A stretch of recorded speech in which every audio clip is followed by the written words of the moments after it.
Happy Republic day everyone. आज गणतंत्र दिवस है और आपको पता ही है कि आज के दिन भारतीय संविधान लागू हुआ था और ये देश गणतंत्र बना था। और आज हम जा रहे हैं अपना एक सेलिब्रेशन करने के लिए गणतंत्र दिवस का। हमारा एक छोटा सा संगठन है विद्यालय स्तर पर, बाबा साहेब अम्बेडकर विद्यार्थी संगठन हमारे कॉलेज में। हम इसके अंडर काम करते हैं, तो उसी का एक प्रोग्राम है, तो हम उसी में जा रहे हैं। तो आज ये हमारा फर्स्ट प्रोग्राम है उस संगठन का। तो थोड़े से ही लोग आ रहे हैं क्योंकि अभी स्टार्टिंग की थी उसकी, अभी हमने ये बनाया था। तो बने रहना हमारे ब्लॉग में और देखना हमारे जो आगे साथी मिलेंगे, बड़े प्यारे प्यारे हैं सब जने।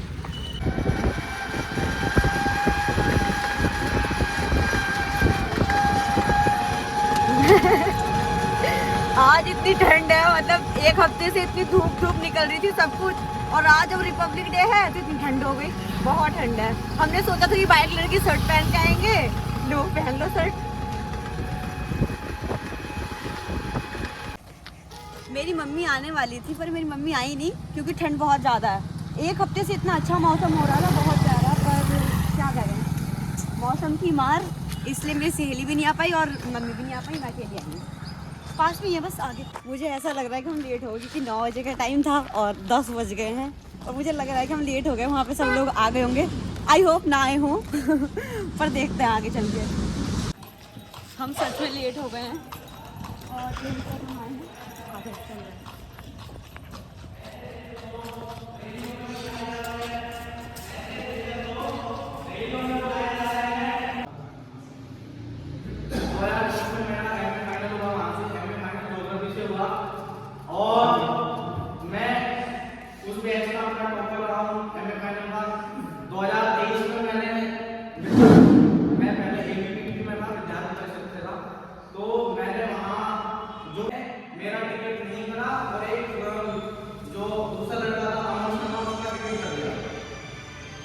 ठीक है, वहाँ तक ठीक था, कोई दिक्कत नहीं।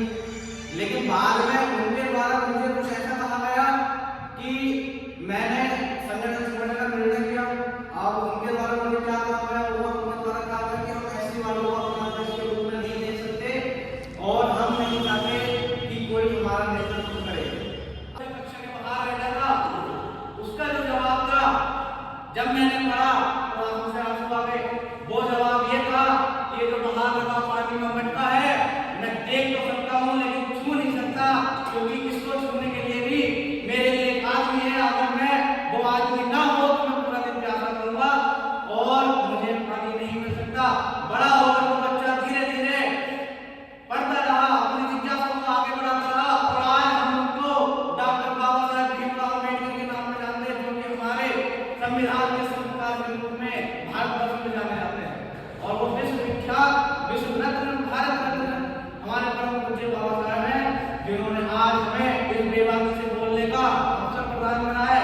उसके अंतिम में ये बोलते हैं कि किस प्रकार जाति जिंदा है। तो ये बताते हैं कि दलित लोग कर्नाटक, तमिलनाडु, महाराष्ट्र, उत्तर प्रदेश, राजस्थान, पंजाब, बिहार और केरल में ताकतवर जातियों द्वारा थोपे गए सामाजिक बहिष्कार के खिलाफ संघर्ष कर रहे हैं। दलित महिलाएं अभी भी सामूहिक बलात्कार के लिए न्याय की गुहार कर रही हैं। बलात्कार और भीड़ की हिंसा के शिकार नहीं हुए न्याय की तलाश कर रही है और सड़कों पर है। शिक्षण संस्थानों की चौखट पर योग्यता यानी कि मेरिट के बचकाने तर्क को जवाब दे रही दलित प्रतिभाएं उन्हें डरा रही हैं। कॉलेज परिसरों में दलित छात्रों की स्वायत्त राजनीतिक पहलों को बुरी नजरों से देखा जा रहा है। अभी हमने ये अपना BFS का बनाया, BFS को बनाया, तो आलोचनाएं आने लगी है अभी से ही, जबकि अभी हम कॉलेज तक पहुंचे भी नहीं है। 5 क्लास का फॉलोअर है, फेसबुक पर भी अच्छे खासे फॉलोअर है। देश में जाने मानी हमारी जो ये बहन है, हमारी मालूम पीढ़ी है, जिस पीढ़ी से हमें उसमें बहुत ही जानकारी है। इनका नाम है और चंद्रशेखर से भी ये परिचित है। और मैं चाहता हूँ कि अब आपकी कुछ बातें सोच में क्लासी है।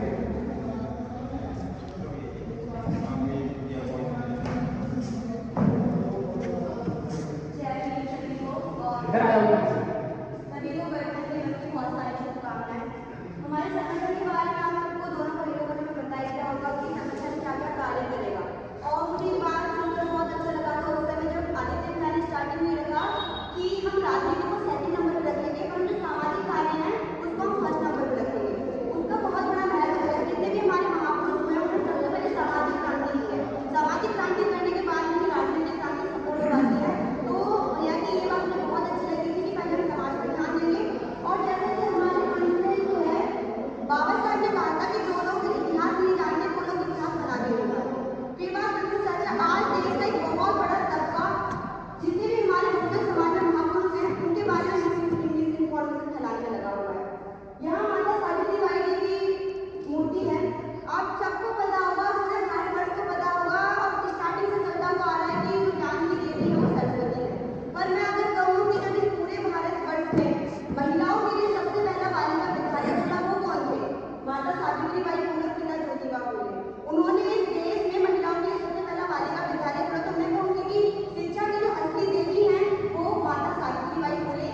जैसे कि हमने बताया कि जाति बहुत मैटर करती है। अगर किसी हम उत्तर भारत में पूरे उत्तराखंड में बहुत हाईलाइट का बहुत, अगर यही किसी दलित बेटी का होगा तो पहले हाईलाइट ही होगा हाथरस में बहन हमारी मनीषा वाली, किसी ने उसके लिए आंदोलन नहीं किया, फिर दलितों के अलावा जितने भी कांग्रेस नेता थे उनके अलावा, पर किसी ने उसके लिए आंदोलन नहीं किया। कलकत्ता में नक्शा रेट 101 किसी के साथ हो रही थी, बहुत गलत और होनी भी नहीं चाहिए, किसी के साथ हो रही थी। और यहाँ पर जो जाति देखकर न्याय की बात करता है वो लोग गलत है, क्योंकि उसका जो जाति अधिष्ठा है वो यही बात पर केंद्रित है। कांग्रेस की जो इतिहास में इतिहास नहीं बना पाते, बाबा साहेब के प्रति महापुरुषों के प्रति जितनी भी मिसकॉन्सेप्शन फैलाई जा रही है, तो हम सबका कर्तव्य बनता है कि हम जो यूथ हैं और आप लोग भी इतने बड़े हैं, आप सब पढ़े लिखे हैं, तो बाबा साहब की किताबों को पढ़ो और जो ये मिसकॉन्सेप्शन फैला है उनको काउंटर करो कि ये गलत है, और हम भी यही काम करने वाले हैं। और जैसे कि आज मैंने स्टार्टिंग में बताया था कि जो संगठन